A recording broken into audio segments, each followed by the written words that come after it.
the latest episode of On the Beaten Track. Managed to get this session off to a flyer.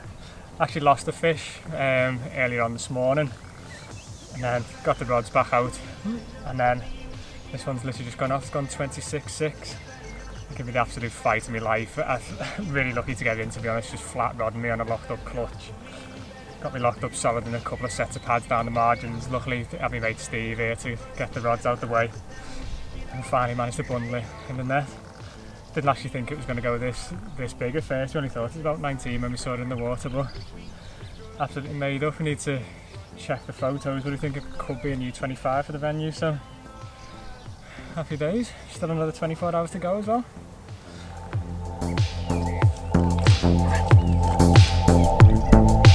We need my heart, we from my heart, wait till we go and they never see the call. We don't know them, we don't want to.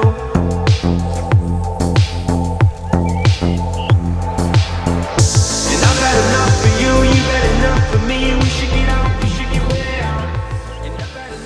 Right, well, pressure's off a little bit now. So made up with that one. I lost the fish this morning, must have been about 11 o'clock. Just stood chatting with Dave, and the bobbin on the right hand had just hit the deck, massive drop back. Lifted into the fish, couple of head shakes and the hook just sprung out, unfortunately. So everything was perfectly fine with the rig, so can't really explain what's happened. Just obviously hasn't hooked itself properly, unfortunately. But managed to make up with that one. So I'm lucky to get that one in the net, to be honest. I don't think I've ever put so much pressure on a fish in my life. It was just flat rodding me on a completely locked up clutch. Skirted along the edge of every single pad it could and managed to bury itself in a set of pads down the margin.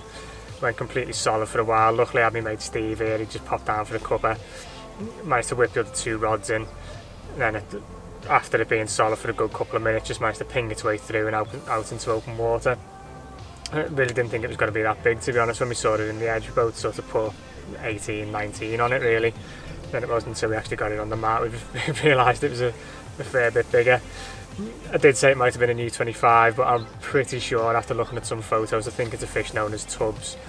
And I've just checked back on the footage and it's a little bit out of focus at times, unfortunately, so apologies for that. But like I say, I'm just happy to be off the mark and take the pressure off. So there's a fair few fish still in the pads. I said arrived yesterday and dropped into the pads after Nanga had left last night, and there's a few fish in there, some boshing every now and again, and then I think they moved out last night. It went quite cold last night with the wind. It just went completely dead, didn't hear anything after sort of 11, half 11. I think as it's warmed up again today, they've moved back in. So there's a fair few fish in there now, been boshing over the last few hours, so hopefully it won't be the last fish of this session. So I'll just keep you updated anyway and let you know how we're doing. Don't want to.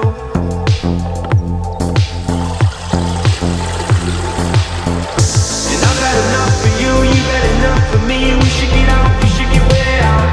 And I've had enough of this, you've had enough of this. We should get out, we should get way out. And I've had enough for me, you've had enough for you. We should get out, we should get way out. And they've had enough of us, we've had enough of them. We should get out, we should get way out. Right, well, just gone midnight. This is fish number 2. Slightly smaller this time. This one's gone 19 on the dot. So really happy to have 2 fish in one session. I was really lucky with this one. I was fishing locked up to the pads, and it's just, as soon as I've lifted the rod, it's just kited out into open water away from any danger. So not too many problems getting this one in. So I might not recast the rod tonight. I might wait till the morning because I was fishing pretty tight to the pads and don't really want to risk a recast during the night. So just top off with a little bit more bait and then recast when it goes light. We should get way out. And I've had enough for you, you've had enough for me. We should get out, we should get way out. And I've had enough of this, you've had enough of this. We should get out, we should get out. Good morning, it's 7 AM and it's been absolute chaos this morning.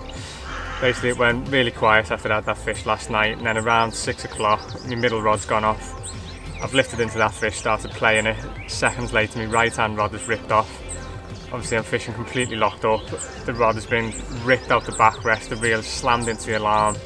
Somehow the line's tangled itself all around the alarm, so I'm in a state of panic basically. I'm playing the fish that I've got on. Luckily that fish is kited away from the pads, So I'm trying to untangle the mess on the other rod while still playing the fish. The fish on the right hand rod was still on it, managed to bury itself right in the centre of the pads. It's sort of gone in and cut through. So there's nothing I could really do. I've just had to leave that rod as it was. But managed to get the first fish in the net.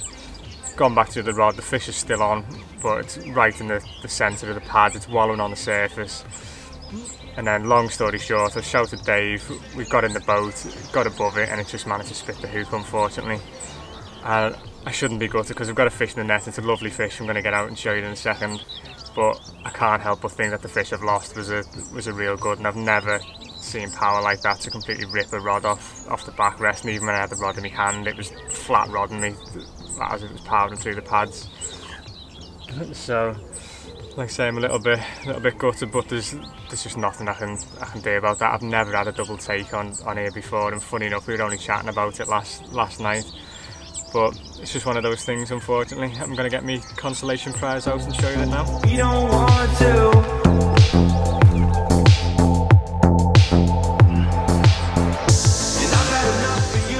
There he is, my consolation prize. Like I say, I really shouldn't be gutted with a fish like this. It's absolutely stunning, lovely dark mirror. But I can't help but think that fish I've just lost was one of the real big ones, just by the sheer power of it. But like I say, I'm happy to have one on the bank. This one's gone 19-1. So I've got the rest of today. I'll have to be off by about 3 o'clock, so still time. I think I've had bites up until around 3 o'clock before in this swim, so fingers crossed I might be able to make up for the last one. But even if I don't, to say it's been a brilliant session, being able to put 3 fish on the bank. So yeah, brilliant session.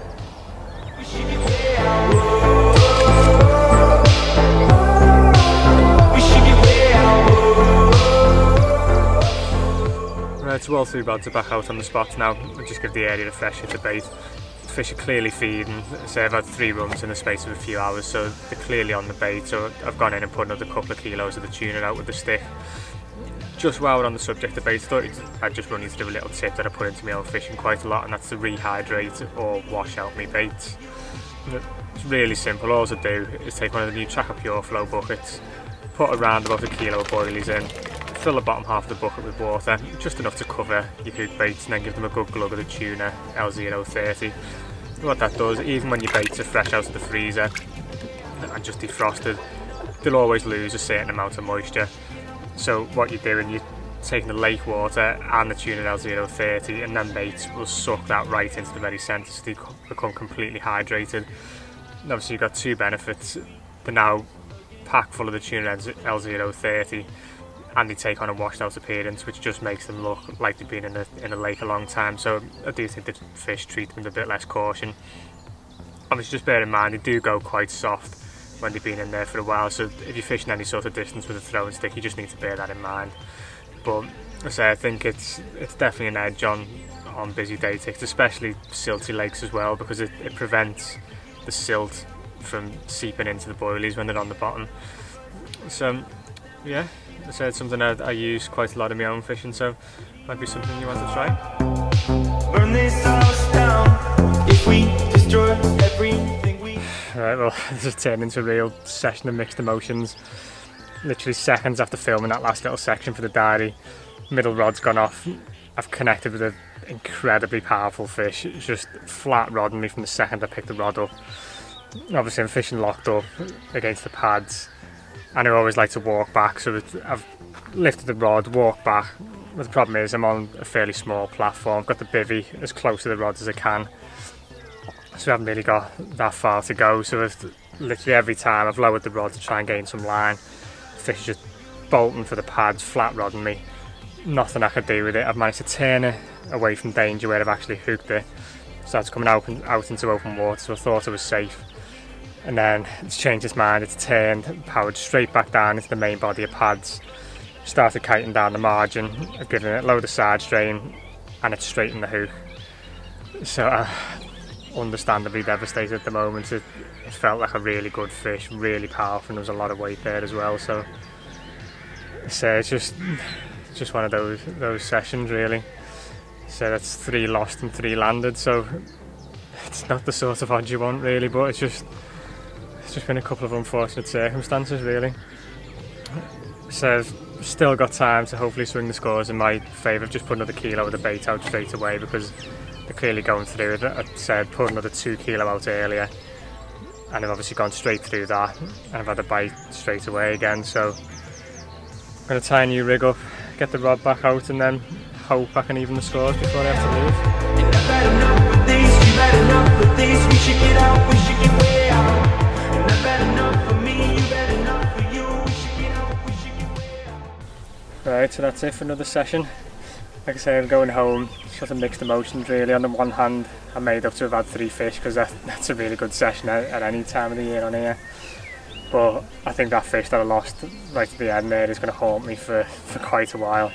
I really do think that it was one of the big ones. I say there was just absolutely nothing I can do with it, and I can honestly say in all the years carp fishing, I don't think I've ever hooked anything as powerful as that. It was just flat rodding me, actually pulling me forward on the platform. Like I say, the hook's just straightened out. I think the most frustrating part about it is if it was, you know, if I'd had 3 hook pulls, I could say that it was something I could change or something I was doing wrong, but it's just the circumstances that I've lost them in really. Say one a double run which I just couldn't do anything about, and one having a hook straighten out which has never happened to me before. So it's just one of those things, but it's what keeps you coming back, isn't it? So I'll see you again soon.